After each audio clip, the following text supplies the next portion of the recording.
ये चंद्रलोक नहीं, ये तो चंद्रमंडल के अंतर्गत जो चंद्रलोक है, जहां ये सूर्य लोक से भी ऊपर है। सूर्य को क्रॉस कर सके केवल दैवी शक्ति संपन्न जो त्रिगुणातीत हैं, उन महापुरुषों की जो शुद्ध सात्विक शरीर वाले हैं, वो जो देवलोक का अतिक्रमण करके भी आगे बढ़ते हैं। सबसे ऊपर चंद्रलोक है, सूर्य लोक भी नीचे है शास्त्रीय पद्धति के अनुसार। तो उन्होंने कहा चंद्रलोक तक मैं समस्त मंडलों का भेदन करके पहुंच गया हूं, पर ब्रह्म या मोक्ष प्राप्ति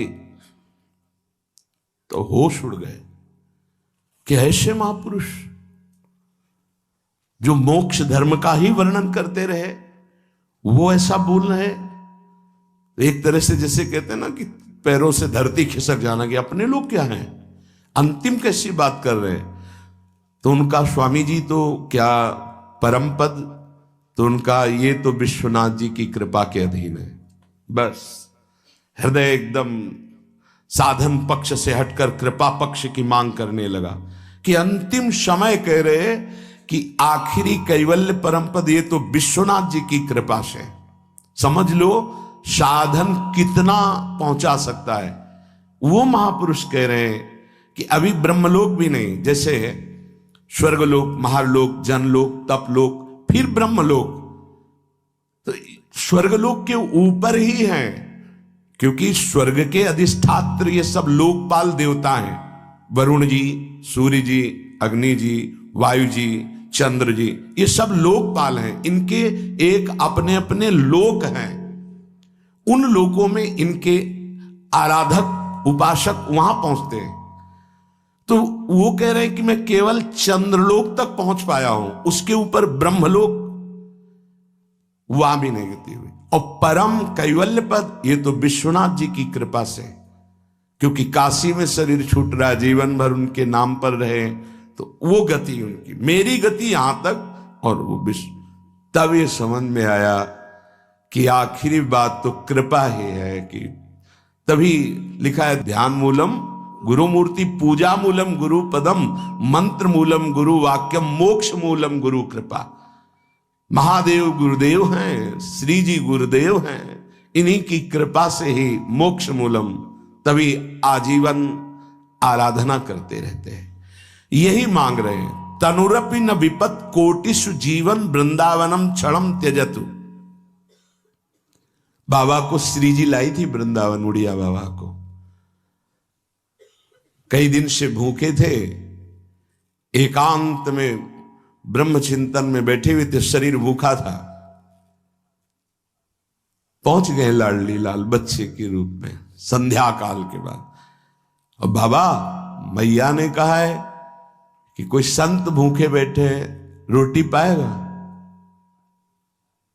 रात होने वाली इस समय तो रोटी, दूध ले आवे, हाँ ले आओ, साथ में एक रोटी भी, एक ले आओ ले आओ। इतना मृदुल स्वभाव, इतना प्यार, इतने छोटे स्वरूप बच्चे।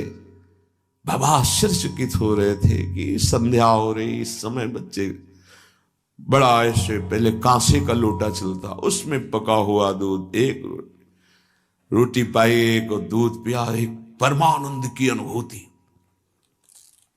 विशेष उनके हृदय में अद्भुत आनंद।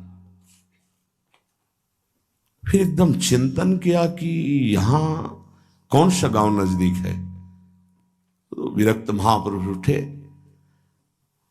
काफी दूर खोजते, एक व्यक्ति मिला, बोले हाँ गांव नजदीक कोई है? बोले 10 किलोमीटर आसपास कोई गांव नहीं। अच्छा ठीक है। बैठे एकांत में आकर जो चिंतन किया तो देखा प्रिया प्रीतम। बोले ठीक है, अब आपका बुलावा आ रहा है तो हम आ रहे हैं आजीवन वृंदावन के लिए। देखो अंतिम यही लीलापूर्ण, बड़े करुणा में खींच लेते हैं, आओ खींच लेते हैं। तुम्हारा पवित्र हृदय हो गया है, बहुत तप किया है, आओ मैं तुम्हें परम पद प्रदान करती हूं। बड़े कृपालु श्री प्रियालाल। एक चीज ध्यान रखनी है, तनुरपि न विपत कोटिषु, करोड़ों प्रकार के संकट आ जाए तो भी छोड़ना नहीं, ये अंतिम बन जाएगा। जिनको अखंड वृंदावन वास मिल गया है सावधान होकर सुने, और जिनको नहीं मिला है तो आश्रय ले लें। कई बार चर्चा की, रजरानी चरणामृत साथ है, वृंदावन का आश्रय है, और वाणी जी साथ है, तो जहां शरीर छूटेगा, जैसे भारतीय सैनिक राजकीय विभाग का कहीं भी शरीर छोड़े, भारत के आज्ञा के अनुसार, सरकार की आज्ञा के अनुसार गया हो, तो तिरंगे पे ही स्वागत होते हुए उसको भारत ही लाया जाएगा। ऐसे ही हम वृंदावन प्रिया प्रीतम के उपासी, कहीं भी शरीर छूटे, आप सम्मान पूर्वक श्रीधाम वृंदावन लाडली जी के महल में ही आएंगे, विश्वास कर लीजिए।